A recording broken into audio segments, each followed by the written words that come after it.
We did a video before on hardness, which means how thick or hard a product is. I talked about, for example, that fat is really soft and that silicone is a little bit firmer in terms of the liquid silicone, and Perlane, Restylane, or Restylane first, and then Perlane being a very, very firm, hard product.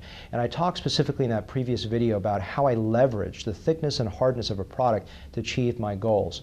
Since that video, I've had some refinements in thinking that I wanted to articulate. I thought that would be a good addendum, so I reference you to the previous video. It was called Perlane Polish, if you want to search that on YouTube or on my website. But the main thing I want to talk today about is some refinements of concepts that I've come up with. One of which is actually not something original, but I was over in Las Vegas and I was talking to some people and I said, you know, it's so hard for me to articulate why fat transfer works principally well to contour the face, but not really exclusively well for folds or lips or other things where I've got to lift things up.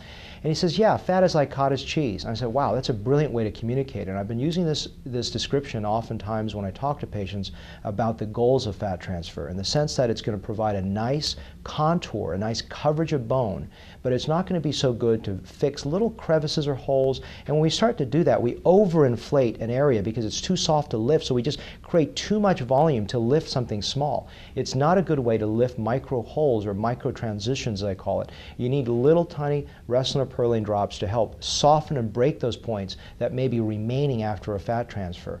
So the concept that fat is like cottage cheese has nothing to do with the cellulite or anything negative connotation of cottage cheese. It's just to have you understand the softness of it.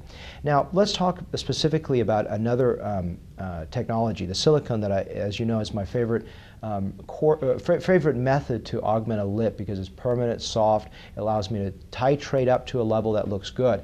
But something that I've been talking about, and I don't think I've ever presented in a video, is that the degree of silicone augmentation that I do for a lip is directly proportional to the softness, remaining softness of a lip. Let me use an analogy to make that clear. Think of a breast implant. I don't do breast augmentation, I only do facial work, but it's a good analogy. If someone comes in with an A cup and wants a double D cup, and it's almost all silicone implant, there's no natural breast tissue, the breast itself, whether it encapsulates or not, is going to be relatively firm to touch. If you have a woman with a relatively large breast that has a relatively small implant, there's relatively larger soft tissue to implant ratio, and therefore that the breast is softer in nature. It's the same thing with the lip. If I have a woman that has paper thin lips and wants more of a dramatic change, well, one, I don't even know if I can deliver it. Two is maybe I don't want to deliver it because it may look unnatural based on her age or facial shape.